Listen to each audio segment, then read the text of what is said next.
Hello बच्चों, कैसे हैं आप। उम्मीद करती हूँ आप बढ़िया और एकदम मज़े में होंगे। बच्चों, आज हम एक कहानी पढ़ेंगे जिसका नाम है धूर्त कौवा। बच्चों, इस कहानी के माध्यम से हमें समझ आएगा कि बुरा करने वालों की हमेशा हार होती है। तो चलिए अपनी कहानी को शुरू करते हैं। किसी वन में बरगद का एक वृक्ष था। उसकी एक डाल पर एक कौवे का घोंसला था तथा दूसरी डाल पर एक कोयल का घोंसला था। दोनों के घोंसलों में उनके अंडे थे। वे अपने अपने अंडों की दिन रात रखवाली करते थे। अवसर मिलते ही कौवा कोयल के अंडों को एक एक करके उठा ले जाता और खा जाता।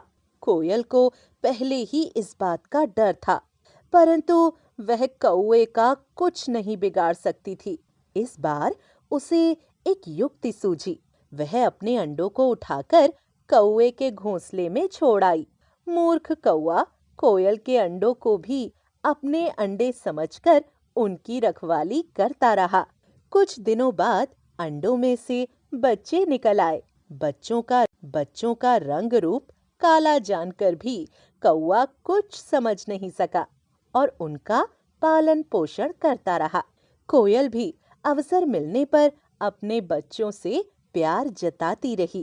कुछ समय ऐसे ही बीत गया और बच्चों के पंख निकल आए। बच्चे माँ कोयल की वेदना को समझने लगे। एक दिन अचानक अपनी माँ के साथ उड़ान भरकर अपने घोंसले में जा बैठे। दूसरी ओर कौवे के बच्चे भी उड़ान भरने के योग्य हो गए।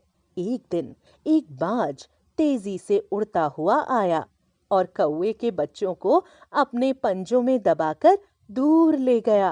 अब कौवे को इस बात का पता चला कि उसने कोयल के अंडों को उठाकर जो बुरा काम किया था, यह उसी का परिणाम है।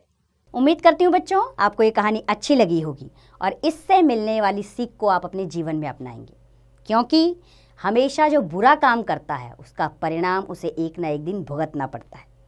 आप भी इस बात को समझें और कभी भी बुरे काम की तरफ ना जाएं और बुरा काम करने वालों को अपना मित्र ना बनाएं। ये कहानी हमें यही सीख देती है। चलिए अब इसका अभ्यास कार्य आप स्वयं कीजिए।